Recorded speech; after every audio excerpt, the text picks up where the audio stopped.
ان کے دلوں میں ایک بیماری ہے جسے اللہ نے اور زیادہ بڑھا دیا ہے، اور جو جھوٹ وہ بولتے ہیں اس کی پاداش میں ان کے لیے دردناک سزا ہے۔ بیماری سے مراد منافقت کی بیماری ہے، اور اللہ کے نزدیک اس بیماری میں اضافہ کرنے کا مطلب یہ ہے کہ وہ منافقین کو ان کے نفاق کی سزا فوراً نہیں دیتا بلکہ انہیں ڈھیل دیتا ہے، اور اس ڈھیل کا نتیجہ یہ ہوتا ہے کہ منافق لوگ اپنی چالوں کو بظاہر کامیاب ہوتے دیکھ کر اور زیادہ مکمل منافق بنتے چلے جاتے ہیں۔ جب کبھی ان سے کہا گیا کہ زمین میں فساد برپا نہ کرو تو انہوں نے یہی کہا کہ ہم تو اصلاح کرنے والے ہیں۔ خبردار، حقیقت میں یہی لوگ مفسد ہیں مگر انہیں شعور نہیں ہے۔ اور جب ان سے کہا گیا کہ جس طرح دوسرے لوگ ایمان لائے ہیں اسی طرح تم بھی ایمان لاؤ تو انہوں نے یہی جواب دیا، کیا ہم بے وقوفوں کی طرح ایمان لائیں؟ خبردار، حقیقت میں تو یہ خود بے وقوف ہیں مگر یہ جانتے نہیں ہیں۔ اور جب ان سے کہا گیا کہ جس طرح دوسرے لوگ ایمان لائے ہیں اسی طرح تم بھی ایمان لاؤ، یعنی جس طرح تمہاری قوم کے دوسرے لوگ سچائی اور خلوص کے ساتھ مسلمان ہوئے ہیں، اسی طرح تم بھی اگر اسلام قبول کرتے ہو تو ایمانداری کے ساتھ سچے دل سے قبول کرو۔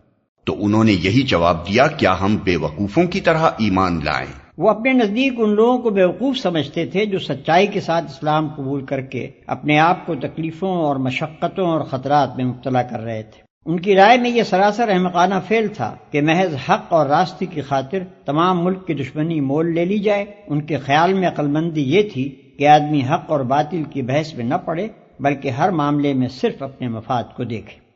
جب یہ اہل ایمان سے ملتے ہیں تو کہتے ہیں کہ ہم ایمان لائے ہیں، اور جب علیحدگی میں اپنے شیطانوں سے ملتے ہیں تو کہتے ہیں کہ اصل میں تو ہم تمہارے ساتھ ہیں اور ان لوگوں سے محض مذاق کر رہے ہیں۔ اور جب علیحدگی میں اپنے شیطانوں سے ملتے ہیں، شیطان عربی زبان میں سرکش، متبرد اور شریدہ سر کو کہتے ہیں۔ انسان اور جن دونوں کے لیے یہ لفظ مستعمل ہوتا ہے۔ اگرچہ قرآن میں یہ لفظ زیادہ تر شیاطین جن کے لیے آیا ہے، لیکن بعض مقامات پر شیطان صفت انسانوں کے لیے بھی استعمال کیا گیا ہے، اور سیاق و سباق سے بآسانی معلوم ہو جاتا ہے کہ کہاں شیطان سے انسان مراد ہیں اور کہاں جن۔ اس مقام پر شیاطین کا لفظ ان بڑے بڑے سرداروں کے لیے استعمال ہوا ہے جو اس وقت اسلام کی مخالفت میں پیش تھے۔ اللہ ان سے مذاق کر رہا ہے، وہ ان کی رسی دراز کیے جاتا ہے اور یہ اپنی سرکشی میں اندھوں کی طرح بھٹکتے چلے جاتے ہیں۔ یہ وہ لوگ ہیں جنہوں نے ہدایت کے بدلے گمراہی خرید لی ہے، مگر یہ سودا ان کے لیے نفع بخش نہیں ہے اور یہ ہرگز صحیح راستے پر نہیں ہیں۔ ان کی مثال ایسے ہے جیسے ایک شخص نے آگ روشن کی اور جب اس نے سارے ماحول کو روشن کر دیا تو اللہ نے ان کا نور بصارت سلب کر لیا اور انہیں اس حال پر چھوڑ دیا کہ تاریکیوں میں انہیں کچھ نظر نہیں آتا۔ مطلب یہ ہے کہ جب ایک اللہ کے بندے نے روشنی پھیلائی اور حق کو باطل سے، صحیح کو غلط سے، راہ راست کو گمراہیوں سے چھانٹ کر بالکل نمایاں کر دیا تو جو لوگ دیدہ بینا رکھتے تھے ان پر تو ساری حقیقتیں روشن ہو گئیں، مگر یہ منافق جو نفس پرستی میں اندھے ہو رہے تھے ان کو اس روشنی میں کچھ نظر نہ آیا۔ اللہ نے نور بصارت سلب کر لیا کہ الفاظ سے کسی کو یہ غلط فہمی نہ ہو کہ ان کے تاریکی میں بھٹکنے کی ذمہ داری خود ان پر نہیں ہے۔